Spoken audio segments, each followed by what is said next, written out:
এই সাতক্ষীরার কোন এক এসপি আমাকে, এসপি কার্যালয়ে একটা মাহফিল ছিল আমার, ওরে সব খবর জানে দেখি। সে মাহফিল শেষ করে এটারও মনে হয় আরো 10-15 গুণ মানুষ বেশি ছিল, তারও বেশি হবে। সে মাহফিল শেষ করে আমি আমার গাড়িতে চড়ব, টোটাল ডিবির টিম আমাকে ঘেরাও করে বলল, হুজুর চলেন, এসপি সাহেব আপনাকে সালাম দিছে।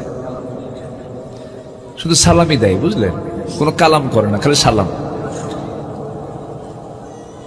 তো আমি চলে গেলাম, আমাকে সারা রাত ঘুম পাড়তে দেয়নি। পরের দিন সকাল 10টা-11টার দিকে আমাকে এমন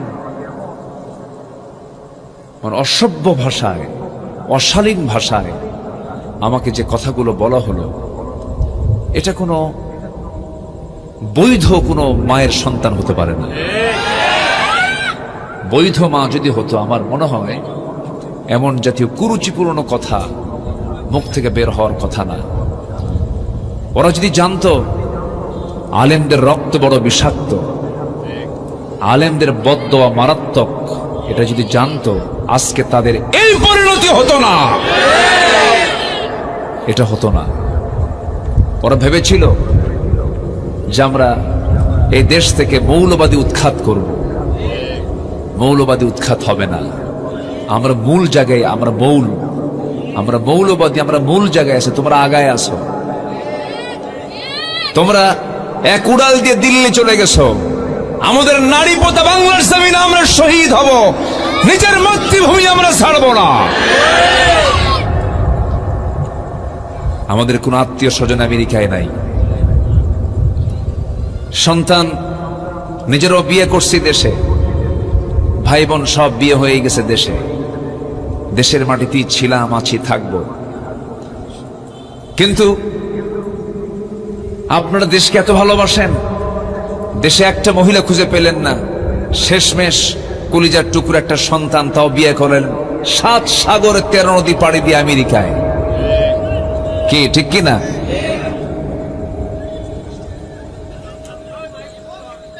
আমার লাইট মারে কে? টার্গেট লাইট মারে কে দূর থেকে? ছোট্ট বাচ্চারা হতে পারে, ওরা দেখতেছে হুজুরের চোখটা কেমন, ভালো আছে কিনা, চেক আপ করতেছে। করুক, ছোট্ট বাচ্চারা তো এগুলো করেই। ওই ছোট বাচ্চাকে ঠিক এগুলো করে না, সমস্যা নাই, ভালো বাবা, থাকো তোমরা। ওরা তো এগুলোই করে। ওদের শুক্রবারের নামাজ দেখছেন, সবার শেষে সব দুষ্টগুলো এক জায়গায় হয়। একজন রুকুতে যায়, আরেকজন পিছন দিয়ে মারে ঘুতা। ওদের নামাজই তো এই, তবু ওদেরকে কোনো বাধা দেওয়া যাবে? ওদের নামাজ ওটাই নামাজ, ওরা ওইরকম করে নামাজ পড়বে, ওদের ওই নামাজই কবুল করবেন কে? আল্লাহ তাআলা। সম্মানিত ভাইরা, ও আবার দিতেছে লাইট, আবার মারতেছে। এই ছেলে, জি আমার দিকে তাকান। সম্মানিত বন্ধুগণ,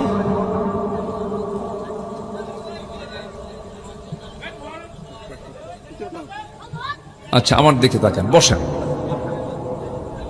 সম্মানিত বন্ধুগণ, যদি কোনো পুরুষ কোনো নারীকে বিয়ে করতে চায়, ইজাব কবুল আগে দরকার না ঈমান আগে দরকার? বলেন বলেন, ইজাব কবুল আগে দরকার না ঈমান আগে দরকার? ওয়ালা তানকিহুল মুশরিকাত হাত্তা ইউমিননা, ঈমান না আনা পর্যন্ত কোন মুশরিকা নারীকে বিয়ে করা জায়েজ? এতগুলো দেশে মহিলা বসে আছে, এতগুলো মানুষ এই দেশে, দেশপ্রেম কত, 7 সাগরে 13 নদী পাড়ি দিয়া আমেরিকায় বিয়ে করলেন, নিজে মুসলমান, বউটা খ্রিস্টান। আবার এক মেয়েকে বিয়ে দিলেন, স্বামী হলো ইহুদি, মেয়ে হলো মুসলমান। বলেন তো এগুলোর বাচ্চা কি হবে? একজন কি জানে কইছে, কোরাস নাকি কইছে, ক্রস। হ্যাঁ, গাধা আর ঘোড়ার মিলনে, গাধা আর ঘোড়ার মিলনে যে বাচ্চাটা হয়, এটা হচ্ছে খচ্চর। কি বলেন তো? খচ্চর। আমরা বাংলার জমিনার খচ্চরদের নেতৃত্বের পুনরাবৃত্তি দেখতে চাই না। রাজি আছেন কারা কারা? মুসলমান।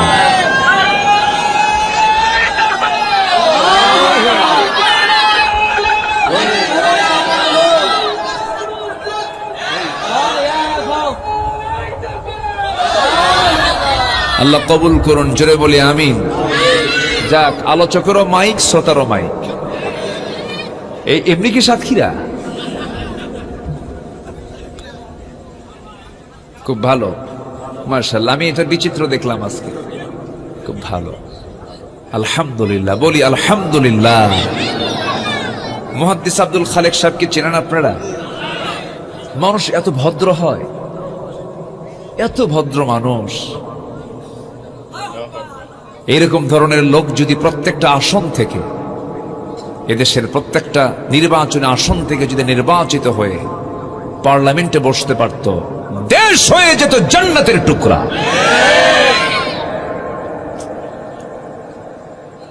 কিন্তু 16 বছর নির্বাচনই হয় না। নির্বাচন হয়েছে না নির্ধারণ হয়েছে? নির্ধারণ। দিল্লি যা কইছে এরা তাই শুনছে। আমরা কারো প্রভাবে প্রভাবিত হতে চাই না। আমরা জ্বলে উঠতে চাই আপন শক্তিতে, নিজের কদমকে মজবুত করব। বাঘের লেজ হওয়ার দরকার নেই, বিড়ালের মাথা হয়ে থাকবো, ঠিক কিনা?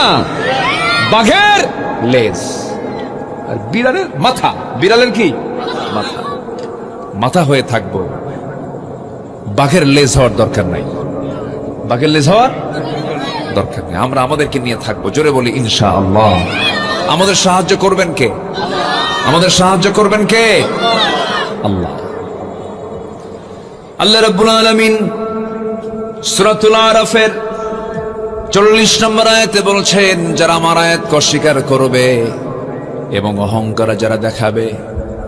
অহংকার মানে হলো আল্লাহর আয়াতকে তো মানি না, আবার বলে এই আয়াতে কেমন কি হবে, এই আইন দিয়ে সমাজ চলবে না। এটা কি বিনয়ের কথা না অহংকারের কথা? এই খুলনা বিভাগে একজন বড় বুজুর্গ আছে, কুষ্টিয়ার ভেড়ামারায় তার বাড়ি, আল্লামা হাসানুল হক ইনু। নাম শুনছেন আপনারা? ইনু। আমি চ্যালেঞ্জ ছড়ে দিলাম, ওই এলাকার জনগণ তার একটা মেম্বারও ভোট দেবে না। কোন দলের কোন কর্মী নাই, এক নেতা এক দল, এক নেতা এক দল। নিজেও ডুবছে, সবাইকে নিয়ে ডুবাইছে। তেতুল হুজুর বলেছে আলেমকে, আল্লামা সাইদির মতো মানুষকে বলেছে কুলাঙ্গার। অনেক কথা বলেছে, অনেক শব্দ চয়ন করেছে আলেমদের বিরুদ্ধে, ইসলামের বিরুদ্ধে। কুটকুট করে হাসি দিয়েছে, মিষ্টি বিতরণ করেছে। যেই ট্রাইব্যুনালে ওরা বিচার করেছে, সেই ট্রাইব্যুনালে আল্লাহ ওদেরকে হাজির করিয়েছে। আল্লাহ আছে না নাই? যে গর্ত খনন করবে সে গর্তেই পড়বে। এই জন্য মাথায় রেখে চলতে হয়, জুলুম কখনো করা যাবে না, অহংকার করা যাবে। অহংকার যারা করবে, আল্লাহ রাব্বুল আলামিন বলেন, এখন আল্লাহ বলছেন, লা তুফাত্তাহু লাহুম আবওয়াবুস সামাই ওয়া লা ইয়াদখুলুনাল জান্নাহ হাত্তা ইয়ালিজাল জামালু ফি সাম্মিল খিয়াত। এই সমস্ত বান্দাগুলোর জন্য আসমানের কোন দরজা খোলা হবে না, সব ক্লোজ করে দেওয়া হবে এবং তারা কখনো জান্নাত পাবে না। যেমন করে বৃহৎ আকারের একটা উট যেমন ছিদ্র, ছোট্ট সুঁয়ের ছিদ্র পথে যেমন প্রবেশ অসম্ভব, এমনি করে ওই সমস্ত বান্দার জন্য জান্নাতে যাওয়া তেমনই অসম্ভব। উদাহরণটা কত ভয়ঙ্কর উদাহরণ! একটা সুঁয়ের ছিদ্র পথে চোখে কম দেখা লোক একটা সুতাই ঢুকাতে পারে না, সেই সূচের সেই ছিদ্র পথে একটা উট যেমন প্রবেশ অসম্ভব, এই সমস্ত বান্দার জন্য আমার জান্নাতে যাওয়া তেমন অসম্ভব। কি রাগ করে কথা আমার আল্লাহ বলেছেন। আমার ভাইয়েরা, এই জন্য জান্নাত পাওয়ার জন্য আমরা অহংকারী হব না, বিনয়ী হব। প্রতিশোধ নেব না, ক্ষমা করব। এই 16 বছর এরা ছিল, এরা কি ক্ষমা করেছে না প্রতিশোধ নিয়েছে? প্রতিশোধ, খালি প্রতিশোধ।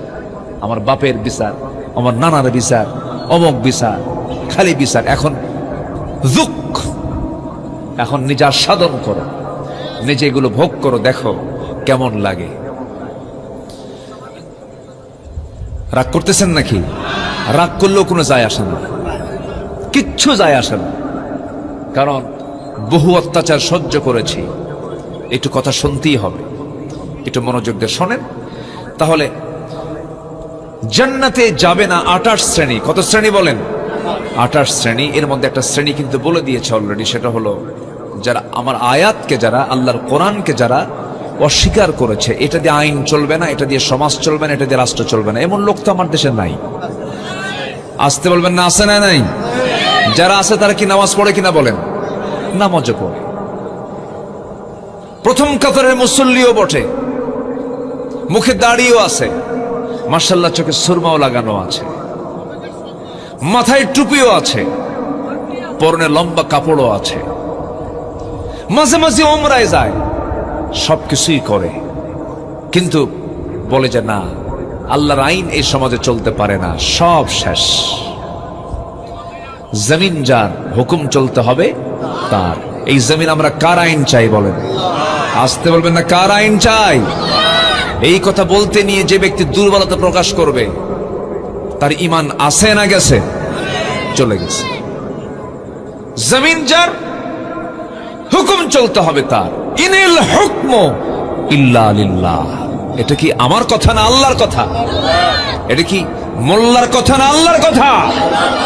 আল্লাহর কথা। আমার জমিন, আমার আইন চলতে হবে, কোন আইন চলবে না। এই জাতীয় মানসিকতা নিয়ে যে বান্দা চলবে, তার জন্যই জান্নাত অবধারিত। আল্লাহ রাব্বুল আলামিন সূরা আরাফের 40 নম্বর আয়াতের পরে একটা আয়াত বলেছেন, এরপর আরেকটা তৃতীয় আয়াতে বলছেন, ওয়াল্লাযীনা আমানু ওয়া আমিলুস সালিহাতি লা নুকাল্লিফু নাফসান ইল্লা ওয়াসআহা উলাইকা আসহাবুল জান্নাতি হুম ফিহা খালিদুন। জোরে বলুন আল্লাহু আকবার। তবে হ্যাঁ, যারা ঈমান আনবে এবং নেক আমল করবে, ওই সমস্ত বান্দাগুলো জান্নাতের বাসিন্দা হয়ে যাবে, এবং যে জান্নাতে একবার ঢুকবে এটা তার জন্য অস্থায়ী কোনো জায়গা নয়, তার জন্য আমি আল্লাহ রাব্বুল আলামিন স্থায়ী জান্নাতের বন্দোবস্ত করে দেব। জোরে বলে সুবহানাল্লাহ। আরেক জায়গায় বলছেন, ইন্নাল্লাযীনা আমানু ওয়া আমিলুস সালিহাতি কানাত লাহুম জান্নাতুল ফিরদাউসি নুজুলা খালিদিনা ফিহা লা ইয়াবগুনা আনহা হিওয়ালা। এবং আয়াতের শেষে বলছেন, সূরার শেষে বলছেন, ফামান কানা ইয়ারজু লিকা রাব্বিহি ফালইআমাল আমালান সালিহান ওয়ালা ইউশরিক বিইবাদাতি রাব্বিহি আহাদা। ও বান্দা, ঈমান আনবে, নেক আমল করবে, আমি তোমাকে স্থায়ী জান্নাত দিয়ে দেব, 1 নাম্বার জান্নাত দেব। জোরে বলুন সুবহানাল্লাহ। এবং আল্লাহ বলছেন, যে বান্দা আমার সঙ্গে লিকা করতে চায়, ফামান কানা ইয়ারজু লিকা, যে বান্দা আমার সঙ্গে সাক্ষাৎ করতে চায়, ফেস টু ফেস হতে চাই। লিকা মানে হলো মাঝখানে কোনো আড়াল থাকবে না। লিকা, যে ব্যক্তি আমাকে দেখতে চায়, আমার সঙ্গে সাক্ষাৎ করতে চায়, সে যেন 2টা আমল করে আসে। একটা হচ্ছে নেক আমল করবে এবং শিরিক মুক্ত হয়ে আমার কাছে আসবে। পূর্ণিমার চাঁদ যেমন স্পষ্ট দেখা যায়, একজন ইমানদার বান্দা জান্নাতে আল্লাহকে তেমন ভাবেই দেখতে পাবে। জোরে কোন সুবহানাল্লাহ। সবাইকে জান্নাতে আল্লাহকে দেখতে রাজি আছেন? সবাই দেখতে রাজি আছেন তো ইনশাআল্লাহ? আল্লাহর আয়াতকে অস্বীকার করব না স্বীকার করব? দল করব কার? আরো জোরে, দল করব কার? কোন ব্যক্তির না আল্লাহর? কোন নেতার না আল্লাহর? নেতা মানব কয়জনকে? সেটা কার দেওয়া? কার নির্ধারণ করে দেওয়া? সেই নেতার নাম কি? বলুন, সেই নেতার নাম কি? মুহাম্মদুর রাসূলুল্লাহ। বাস, ক্লিয়ার কথা, এখানে কোনো ফাঁক ফোক রাখা যাবে না। অনেকে বলে ধর্ম ব্যক্তিগত বিষয়, ধর্মকে রাষ্ট্রের সঙ্গে নিয়ে আসা যাবে না, ধর্ম যার যার পার্সোনাল ব্যাপার। পাক্কা শয়তান ওটা। ওটা কি শয়তান বলেন? পাক্কা শয়তান। যে বলবে ধর্ম ব্যক্তিগত বিষয়, এটা রাষ্ট্রে নিয়ে আসা যাবে না, ওটা পাক্কা, মানে ও শয়তান দেখতে ওই রকমই, ওটাই শয়তান। ধর্ম কোনো ব্যক্তিগত শুধু বিষয় না, ধর্ম রাষ্ট্রেরও বিষয়। রাষ্ট্র সংস্কার হবে ধর্ম দিয়া। রাষ্ট্র ধর্মকে চালাবে না, ধর্ম রাষ্ট্রকে চালাবে। কথা ক্লিয়ার? কথা ক্লিয়ার? রাষ্ট্র দিয়ে ধর্ম চলবে না, ধর্ম দিয়ে রাষ্ট্র চলবে। ইসলাম দিয়ে রাষ্ট্র দিয়ে ইসলাম চলবে না, ইসলাম দিয়ে রাষ্ট্র চলবে। ইসলাম দিয়ে রাষ্ট্রের অধীনে ইসলাম না, ইসলামের অধীনে রাষ্ট্র। এই কনসেপ্ট বদ্ধমূল করতে হবে। দেখবেন দেশে একটা পরিবর্তন চলে আসছে। ইসলামকে সামনে রাখতে হবে। ব্যক্তির চেয়ে দল বড়, দলের চাইতে দেশ বড়, এটা কোন কথা? এটা একটা কুফরি কথা। ব্যক্তির চেয়েও দল বড়, রাষ্ট্রের চেয়েও দল বড়, সেই দলের নাম হচ্ছে ইসলাম। কি আছে না এই কথা? ভয় না? ব্যক্তির চেয়ে দল বড়, দলের চাইতে দেশ বড়। কে কইছে? ব্যক্তির চাইতে দল বড়, দেশের চাইতেও দল বড়। কারণ দল কার দেওয়া? আজকে দল কার দেওয়া? আল্লাহর দেওয়া। আমার কথায় মনে হয় মনক্ষুণ্ণ হচ্ছেন।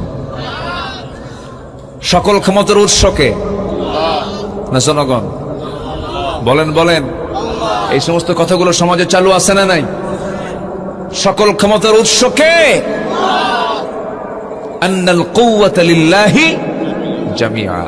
Clear concept. এগুলোতে ভুল করলে পরে একদম সোজা উপর করে জাহান্নামে ঢুকায় দিবেন। তিনি আমার কে? আল্লাহ তাআলা। নামাজ কিছু কাজা হয়ে গেছে, আল্লাহ মাফ করতে পারেন। রোজা কিছু বাদ গেছে, আল্লাহ মাফও করতে পারেন। হাক্কুল্লাহ তো এটা, হাক্কুল্লাহ না, আল্লাহ মাফও করতে পারেন। কিন্তু আপনি যদি বলে ফেলেন না আল্লাহর আইন চলতে পারে না, যদি বলতে যান যে না জনগণের সকল ক্ষমতার উৎস, আপনার হাজার নামাজ আপনাকে জান্নাত দিতে পারবে না। আপনার আকীদা নষ্ট হয়ে গেছে, আপনার বিশ্বাস নষ্ট হয়ে গেছে, আপনার ঈমান সব নষ্ট হয়ে গেছে। এই জন্য মূল জায়গায় আমাদের ঠিক রাখতে হবে। মূল জায়গা হলো ঈমান। মূল জায়গা কি বলেন? ঈমান। একটু কান লাগাবেন, মনোযোগ দিয়ে সবাই কথাগুলো শুনবেন। 28 শ্রেণীর ভিতরে কেবল একটা শ্রেণী বলে ফেললাম, যারা আল্লাহর আয়াতকে অস্বীকার করবে তাদের জন্য জান্নাতের দরজা খোলা হবে না, জান্নাতে ঢোকানো হবে না। আল্লাহ পাক এই কথাটা মোহাব্বত নিয়ে বলেছেন না, রাগ নিয়ে বলেছেন? রাগ নিয়ে বলেছেন, লা তুফাত্তাহু লাহুম আবওয়াবুস সামা। নাম্বার 2 হলো প্রকৃতি ঈমান যারা আনবে না, প্রকৃতি ঈমান যারা অনন করবে না, এমন অবিশ্বাসী বান্দাগুলো জান্নাত পাবে না। অর্থাৎ ঈমানটা আনছে, সেই ঈমানটার মধ্যে ভেজাল রয়ে গেছে 16 আনা। আল্লাহ রাব্বুল আলামিন এক জায়গায় বলছেন, ওয়ালা তালবিসুল হাক্কা বিল বাতিল, তোমরা হকের সঙ্গে বাতিলকে মিশ্রণ করতে যেও না। দেখবেন কিছু কিছু লোক নামাজও পড়ে আবার সুদও খায়। এটা মনে হয় সাতক্ষীরাতে নাই। এখন কি উঠবেন না ভাই? উঠলে কিন্তু ভাববো ওটাই সুদ খায়। ওয়াজের পয়েন্ট অনুযায়ী একটু খেয়াল করিলেন। নামাজও পড়ে সুদও খায়, আবার মসজিদে গিয়ে নামাজ পড়ে, আবার নাইট ক্লাবে গিয়ে মদের বোতলও টানে, সারাদিন রোজা রাখে। সন্ধ্যা যখন হয়ে যায় ভালোই ছিল, কোনো নেশা নাই, কোনো টানাটানি নাই, সারাদিন রোজা রেখে কত সুন্দর করে ইফতার করলে, ইফতার করার পর চৌমোহনী ত্রিমোহনী চৌমাথার মোড়ে কিছু গিবতখানা আছে, চাখানা না, গিবতখানা। ওটার নাম কি দিছি? গিবতখানা। চার দোকান ওটা বলবো না, ওটা গিবতের জায়গা। ওই গিবতের জায়গায় বসে দোকানদারকে টান দিয়ে বলে, ডাক দিয়ে বলে, সারাটা দিন আল্লাহ পাক আমাকে না খেয়ে রাখছে। কি কথা বলছেন? না খেয়ে ছিলাম, আল্লাহ পাক না খেয়ে রাখছে, খাই নাই, রোজা ছিলাম, কোনো সমস্যা নাই, কিন্তু ইফতার করার পর মাথা তো চক্কর মারে রে, দে একটা বিড়ির টান মারি। আছে না? বলেন এরকম বুড়া চাচা নাই? 70 বছর পার হয়েছে, টানাটানি ছাড়ে না, কয় মরে যাবো তাও ছাড়বো না।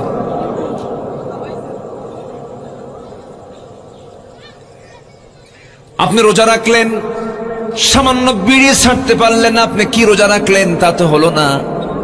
আবার এটা নিয়ে প্রশ্ন করে, হুজুর বিড়ি খাওয়া জায়েজ আছে কিনা, মানে উনি জায়েজের চেষ্টায় আছে। এগুলো করা যাবে না। কোন গুনাহ ছোট নয়, সব গুনাহ বড়। কোন গুনাহকে ছোট মনে করবে যে সেও একটা গুনাহগার। কি কথা কি বুঝতেছেন কি আপনি? ইমানদারদের যত্ন হবে আমার জীবনে যেন কোনো গুনাহ স্পর্শ না করে, কোনো গুনাহ যেন আমার জীবনে যেন কখনো আসে না আসে। ছোট হোক বড় হোক, কোনো গুনাহ আমার জীবনে ছোঁয়ানো যাবে না, লাগানো যাবে না। কোনো নফল কাজকেও বাদ দেওয়া যাবে না। রাস্তায় চলতেছেন, মাহফিল থেকে যাওয়ার পথে যদি দেখেন রাস্তার মাঝখানে একটা খোয়া পড়ে আছে, তরিকুল আদাব, যে খোয়ার উপরে, যে জিনিসটার উপরে পা রাখলে পরে একজনের পাটা মস্কে যেতে পারে, সে পড়ে যেতে পারে, স্লিপ কাটতে পারে।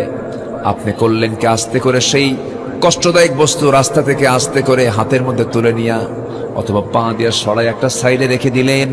আল্লাহ রাসূল বলছেন ইমানের 70টারও বেশি শাখা প্রশাখা আছে, এর মধ্যে এটাও হলো ইমানের একটা শাখা। জোরে কোন সুবহানাল্লাহ।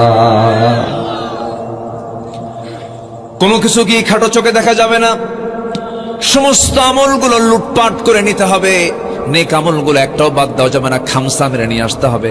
খামসা মারা পর্যন্ত, হ্যাঁ এলাকায় কি বলে এটা? খামসা বলে তো না? হ্যাঁ, ধরে ধরে নিয়ে আসা। আপনাদের ভাষা তো অনেক সুন্দর, সাতক্ষীরার মানুষের ভাষা অনেক মিষ্টি। কিন্তু ভাত খেয়ে যাবেন বলো, বলো বলে না, ভাত খেয়ে যাবেন বলো। এই বলো শব্দটা আপনাদের ভাষার গহনা। বলি আলহামদুলিল্লাহ।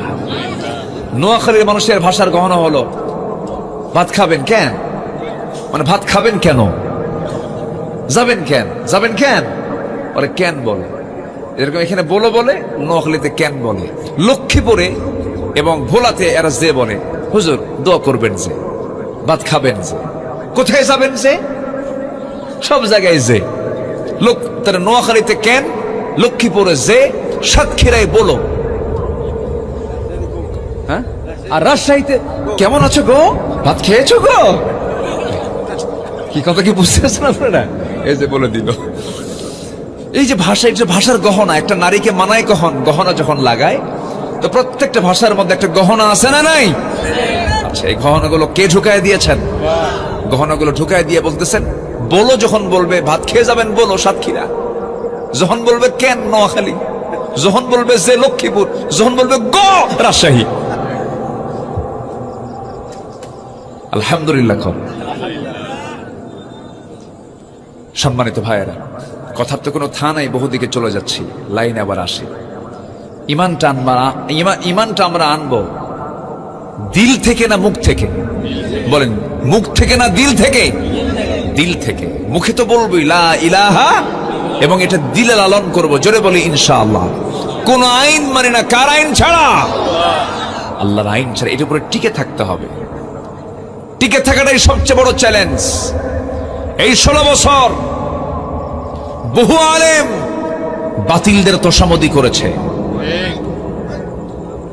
প্রধানমন্ত্রীর মদতপুষ্ট হয়ে খতিবের পদটা পর্যন্ত দখল করেছিল। পৃথিবীর ইতিহাসে কোথাও দেখি নাই। হয়তো রাষ্ট্রপ্রধান, প্রধানমন্ত্রী তিনি ক্ষমতাচ্যুত হয়েছেন, দেশ থেকে চলে গেছেন, কিন্তু পৃথিবীর ইতিহাসে মনে হয় এই প্রথম প্রধানমন্ত্রীও নাই, বাইতুল মুকাররমের খতিবও নাই। কি ঠিক আছে না? ঠিক আছে না? আউট। কওমি জননী খেতাব দিয়েছিলেন তিনি, কওমি জননী। কত তেল মারা হলো, তেল মারা কাম তো হলো না। সম্মানিত বন্ধুগণ, ইমান এনেছি, ইমান নিয়ে আমরা টিকে থাকবো। জোরে বলি ইনশাআল্লাহ। এটাই সবচেয়ে বড় চ্যালেঞ্জ। বিশ্বস্ত সুস্ত্রী আমি জানাচ্ছি আপনাকে, এই যে এতগুলো তাজা প্রাণগুলোকে ফাঁসির কাস্টে ঝুলিয়ে মারা হলো, যে সমস্ত ব্যক্তিগুলোকে, পাবনার বোর আল্লাহর ওয়ালা মানুষ, পিরোজপুরের আল্লাহওয়ালা মানুষ, ওই যশোরের কি বলে ফরিদপুরের আল্লাহওয়ালা মানুষ, এই যে লোকগুলোকে দুনিয়া থেকে বিদায় করে দেওয়া হলো, সুস্থ সবল মানুষগুলোকে ধরে ধরে একদম রাষ্ট্রীয় হত্যা করা হলো। এই সমস্ত লোকের কিন্তু কোনো দোষ ছিল না, দোষ ছিল একটাই, তারা বলেছেন ঈমান এনেছি, এর উপরে আমরা টিকে থাকবো, বাতিলদের সামনে মাথা নত করব না। শুধু বলেছিল রাজনীতি ছেড়ে দাও, দল ছেড়ে দাও, তোমাদেরকে ছেড়ে দেওয়া হবে। তারা বলেছেন জীবন দিয়ে দিব, কিন্তু কোনোদিন দল ছাড়বো না, আল্লাহর দল করেই যাব। ফাঁসির রশি গলায় ঝুলায় নেব, শহীদ হয়ে যাব, হাসতে হাসতে ফাঁসির মঞ্চে চলে যাব, বাতিলদের কাছে মাথা নত করব না। আমার দেশে ওয়াজ করতে নিয়ে আর অন্য দেশের কোন ব্যক্তির এক্সাম্পল টানতে হয় না। আমার দেশেই খোবাইবের উত্তরসূরিরা রেকর্ড করেছেন। খোবাইবের কথা কে না জানেন? খোবাইব মদিনায় চলে আসছেন হিজরত করে, আমার নবীর সঙ্গে তিনি ছিলেন, দিন গ্রহণ করেছেন। মদিনার উপকণ্ঠ থেকে খোবাইবকে ধরে নিয়ে কুরাইশরা তাকে জোরপূর্বক নিয়ে চলে গেছে মক্কায়। আত্মীয় স্বজনরা বলল, তুমি তো কুরাইশ, আমাদের বাপদাদার ধর্ম ছেড়ে দিয়ে তুমি নতুন ধর্মের দিকে চলে গেছো, এটা কেমন কথা, দিনটা ছেড়ে দাও। খোবাইব বলছেন, তোমরা আমাকে যেই কাজের জন্য চাপ প্রয়োগ করছি, ইমানটা ছাড়ার জন্য, তোমরা সুস্পষ্ট ভাষা আমার মুখ থেকে জানিয়ে নাও, আমি আমার জীবনকে হাসি মুখে বিলিয়ে দিতে চাই, কিন্তু আমার ইমান নামক সম্পদকে আমি কাউকে ছিনতাই হতে দেব না। আমার কাছ থেকে কেউ ছিনতাই করতে পারবে না। ইমানটা আমি নিয়েছি, ইমান নিয়ে আমি মরতে চাই। শেষ পর্যন্ত জেলখানায় ঢুকিয়ে দেওয়া হলো, খাবার দাবার বন্ধ করে দেওয়া হলো। সবাই ভাবলো খোবাইব বুঝে মৃত্যুর দিকে ঝুঁকে পড়বে, কারণ খাবার ছাড়া মানুষের কতক্ষণ বাঁচবে। খাবার বন্ধ করে দিলে হবে কি, আল্লাহ রাব্বুল আলামিন খোবাইবের জন্য জান্নাতের খাবারের বাজেট পাস করে দিয়েছে। জোরে বলে সুবহানাল্লাহ। যেমন করে মারিয়ামকে করেছিলেন, মারিয়াম আলাইহিস সালামের খালু তারা দায়িত্বভার গ্রহণ করেছিলেন। ওই বাইতুল মুকাদ্দাসের পাশেই তিনি একটা ঘরে তাকে আশ্রয় দেওয়া হয়েছিল, সেখানে তিনি ছিলেন। কিন্তু 3টা দিন 4টা দিন যখন খালু জাকারিয়া আলাইহিস সালাম দেখতে যেতে ভুলে গেছেন, তালা মারা ছিল, তালাবদ্ধ দরজা যখন খুলে যখন ভিতরে ঢুকলেন 4 দিন পর, সামনে দেখেন অসময়কালীন ফলমূলগুলো সামনে কে যেন হাজির করে রেখেছে। সঙ্গে সঙ্গে জাকারিয়া বলছেন, হে মারিয়াম আন্না লাকি হাদা ইয়া মারিয়াম, এগুলো কোন জায়গা থেকে পেলে? তিনি বলছেন, ক্বালাত হুয়া মিন ইনদিল্লাহ, খাবারগুলো কে দিয়েছেন? আসতে বলবেন না, কে দিয়েছেন? আল্লাহর পক্ষ থেকে আসছি। আল্লাহ যাকে দেন অবারিত রিজিক তাকে দিয়ে দেন। খোবাইব রাদিয়াল্লাহু তাআলা আনহু জেলখানার মধ্যে তাকে খাবার বন্ধ করে দেওয়া হলো। শেষ রাত আল্লাহর কালাম তিনি তেলাওয়াত করেন, আল্লাহর কালামের জিকির করেন, আর ফেরেশতা তার সামনে জান্নাতের আঙ্গুরের ছড়া ঝুলায় রাখে। আঙ্গুরগুলো খান, টসটসা আঙ্গুর, চেহারাও টসটসা হয়ে গেল। 2-3 মাস চলে গেছে, খাবার নাই, পানি নাই, কিন্তু সে বেঁচে আছে কেমনে? চতুর্দিকে এই সংবাদ ছড়ে গেল। কুরাইশরা ভাবলো, এই অবস্থা যদি চলতে থাকে সব তো ইসলাম কবুল করে ফেলবে, দিন গ্রহণ করে ফেলবে। অতএব খোবাইবকে আমরা বাঁচাবো না, দুনিয়া থেকে বিদায় করে দেব। শেষ পর্যন্ত চূড়ান্ত আইন যখন পাশ হয়ে গেল, তাকে দুনিয়া থেকে বিদায় করে দেবে। খোবাইবের মুখে হাসি, চেহারার মধ্যে আনন্দের স্ফুরণ দেখা যাচ্ছে, কারণ কিছুক্ষণ পর সাক্ষাৎ হবে কার সাথে? আসতে বলবেন না, কার সাথে? ইমানদারের মৃত্যু ইমানদারের জন্য দুঃখের বিষয় না আনন্দের বিষয়। মৃত্যু হবে, সাক্ষাৎ হবে কার সাথে? আসতে বলবেন না, কার সাথে? আল্লাহর সাথে। সাইয়্যিদনা খোবাইব রাদিয়াল্লাহু তাআলা আনহুর যখন চূড়ান্ত সিদ্ধান্ত যখন পাকা হয়ে গেছে, তাকে শুলে চড়ায় দুনিয়া থেকে বিদায় করবে, খোবাইব প্রস্তুতি নিয়ে নিলেন। বলা হলো, খোবাইব তোমার আত্মীয় স্বজন আছে, তুমি কারোর সঙ্গে কি দেখা করতে চাও নাকি? খোবাইব বলছেন, আল্লাহর কসম করে বলে দুনিয়াতে আমার যত আত্মীয় স্বজন আছে, আমার কারোর সঙ্গে কথা বলার দরকার নাই, সাক্ষাতেরও কোনো প্রয়োজন নাই। তবে আমার শেষ ওসিয়ত তোমরা যদি পূরণ করতে চাও, যেহেতু মরিয়ে যাচ্ছি, আমি শহীদ হয়ে যাচ্ছি, আমি আমার শেষ ওসিয়ত যদি পূরণ করতে চাও তোমরা, আমি তোমাদেরকে বলবো কিচ্ছু চাই না, আমাকে ওযুর জন্য কিছু পানি আমাকে দিতে পারবা নাকি? আমি ওযু বানাবো, ওযু বানায়া নামাজে দাঁড়াই, আমি আল্লাহর সঙ্গে একটু কথা বলবো, আমাকে সুযোগটা দিয়ে দাও। ওযুর পানি দেওয়া হলো, ওযু বানালেন, নামাজে দাঁড়ালেন, 2 রাকাত নামাজ শুরু করলেন। প্রথম রাকাত লম্বা সূরা দিয়ে নামাজ পড়লেন। দ্বিতীয় রাকাতে নামাজ পড়তে নিয়ে ভাবলেন, লম্বা যদি নামাজ পড়ি কাফের মুশরিকরা আমাকে সন্দেহ করতে পারে, মৃত্যুর ভয়ে বুঝি খোবাইব নামাজটাকে লম্বা করতেছে। এই চিন্তা মাথায় নিয়ে করলেন কি, দ্বিতীয় রাকাতে গিয়ে ছোট্ট ছুড়া পড়লেন, একটু তাড়াহুড়ো করলেন, রুকু করলেন, সেজদা দিলেন।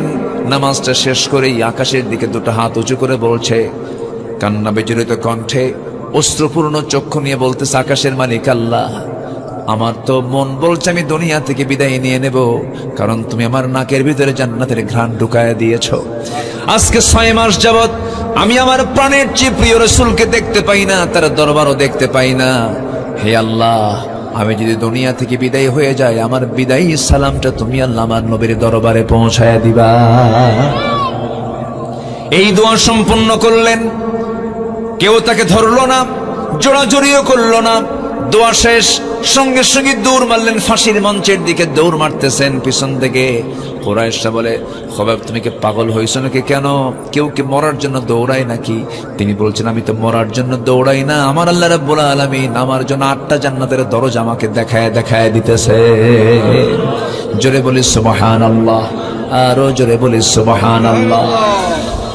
আমার বন্ধুগণ, ঈমান এনেছেন, ঈমান নিয়ে টিকে ছিলেন, ঈমান নিয়ে শেষ পর্যন্ত তিনি তার ঈমানের উপরই অটল ছিলেন। শেষ পর্যন্ত হলো কি, তিনি ফাঁসির মঞ্চের দিকে যখন দৌড় মারলেন, তাকে আটকায় ফেললো, 2টা হাত বাঁধলো, 2টা পা বাঁধলো। এবার বলছে, খোবাইব এখনো সময় আছে, তুমি কি বলবা বলো। তিনি বলছেন, তোমরা আমাকে যতই প্রস্তাব দাও না কেন, আমার মুখ থেকে বের হয়েছে লা ইলাহা, আরো জোরে লা ইলাহা ইল্লাল্লাহ। এই পথ থেকে ছাড়াতে পারবে না, কারণ এই পথ তো খুব মজবুত। আলম তারা কাইফা দারাবাল্লাহু মাসালান কালিমাতান তাইয়িবাতান কাশাজারাতিন তাইয়িবাহ আসলুহা সাবিতু ওয়া ফারউহা ফিস সামা। জোরে বলুন আল্লাহু আকবার। আমি কখনো ছাড়তে পারবো না কালেমা। হঠাৎ করে একজন বলে ফেললো, খোবাইব তোমার এই জায়গায় যদি তোমার হাত পা না বেঁধে যদি মুহাম্মদ বিন আব্দুল্লাহর হাত পা বাঁধা হতো, কতই না ভালো হতো। এই কথা বলা মাত্র তিনি এমন খেপে গেলেন, বুঝতে দিলেন না। প্রচন্ড খেপে গেছেন ভিতরে ভিতরে। মুখের মধ্যে কয়েক মিনিট ধরে সব মুখের লালাগুলো, সব থুতুগুলো মুখের মধ্যে জমা করেছেন। হাত তো বাঁধা, পা বাঁধা, কি করবেন তিনি? যখন বারবার বলতেছিল, সব থুতু জমা করে যে ব্যক্তি বলছে মুহাম্মদকে এখানে বেঁধে রাখলে কেমন হতো, মুখের সমস্ত থুতুগুলো তার মুখ বরাবর মেরে দিয়ে বলছে, আল্লাহর কসম করে বলি, আমার চোখের সামনে আমার নবীর একটা পশমের ক্ষতি হবে, আমি তাকে হালে কখনো ছেড়ে দিতাম না। নবীর প্রতি প্রেম কত, নবীর প্রতি মোহাব্বত কত। এই সাহাবী যখন মুখে থুতু মেরে দিলেন, রাগটা বেড়ে গেছে। রাগ বেড়ে যাওয়ার সঙ্গে সঙ্গে করলো কি, এক জোরে শক্তি প্রয়োগ করে তরবারিতে তার ডান হাতে আঘাত করলো। ডান হাতটা ছিটকে পড়ে গেল। খোবাইব মুস্কি মুস্কি হাসি মারলেন। আরেকজন কাফের এসে বাম হাতে মেরে দিল। বাম হাতটা ছিটকে গিয়ে ডান হাতের সঙ্গে মিলিত হয়ে গেল। একটা করে অঙ্গহানি করে।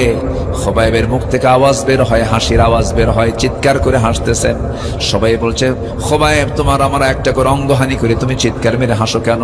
খোবাইব বলছেন, তোমার আমার একটা করে অঙ্গহানি করতেছো, আল্লাহ রাব্বুল আলামিন জান্নাতের হুরগুলো আমাকে দেখায় দিতেছে। খোবাইব শেষ পর্যন্ত দেখতে পেলেন তার সমস্ত অঙ্গ প্রত্যঙ্গগুলো কেটে কেটে ফেলতেছে, কিন্তু তার মুখে একটা আওয়াজ, লা ইলাহা ইল্লাল্লাহ। দুনিয়া থেকে বিদায় নিয়ে নিলেন। একজন কাফের এসে মেসা তরবারির চোখা অংশ দিয়া বুক দিয়ে ঢুকে পিঠ দিয়ে বের করে দিল। খোবাইব দুনিয়া থেকে বিদায় নিলেন। আমার নবজি মদিনার মসজিদ থেকে আলোচনা অবস্থায় চট করে দাঁড়ায় গেলেন, আলোচনা বন্ধ করে হাত উঁচু করে অশ্রুপূর্ণ চক্ষু নিয়ে রাসূলকে দেখে বলছেন, সালামুন আলাইকা ইয়া খোবাইব, সালামুন আলাইকা ইয়া খোবাইব, সালামুন আলাইকা ইয়া খোবাইব। সাইয়েদনা ওমর ফারুক একটু অস্থির চিত্তধার মানুষ ছিলেন, তিনি খুব আবেগী মানুষ ছিলেন। কেঁদে বলছেন, হুজুর আপনি খোবাইবকে সালাম দেন কেন? আমার খোবাইব কোথায় গেছে? আমাদের খোবাইবটা কোথায় গেছে? খবর তো পাই না, 6 মাস হলো। আমার নবীজি বলছেন, ওমর রে, আমার খোবাইবকে তোমরা দেখতে পেতেছ না, কিন্তু আমি আমার নবুয়তি চোখে দেখতে পেতেছি। আমার খোবাইব আর দুনিয়াতে নাই, জান্নাতের পাকা হয়ে জান্নাতের মধ্যে আমার খোবাইব উড়ে বেড়াতেছে। যেরকম সুবহানাল্লাহ। আমার বন্ধুগণ, কি জীবন তারা গঠন করেছেন, কি জীবন তারা অর্জন করেছেন। এটাই হলো ঈমানের জীবন। ঈমান নিয়ে টিকে থাকবো, ঈমান এনেছি, ঈমান নিয়ে টিকে থাকবো। আল্লাহ রাব্বুল আলামিন হামিম সিজদার মধ্যে বলছেন, ইন্নাল্লাযীনা ক্বালু রাব্বুনা ربنا الله ثم استقاموا تتنزل عليهم الملائكة ألا تخافوا ولا تحزنوا وأبشروا بالجنة التي كنتم توعدون جربون الله أكبر ঈমান যারা আনবে এবং টিকে তারা যারা থাকবে তাদের জন্য আল্লাহ রাব্বুল আলামিন জান্নাতের ওয়াদা করেছেন। 2 নম্বরে চলে গেল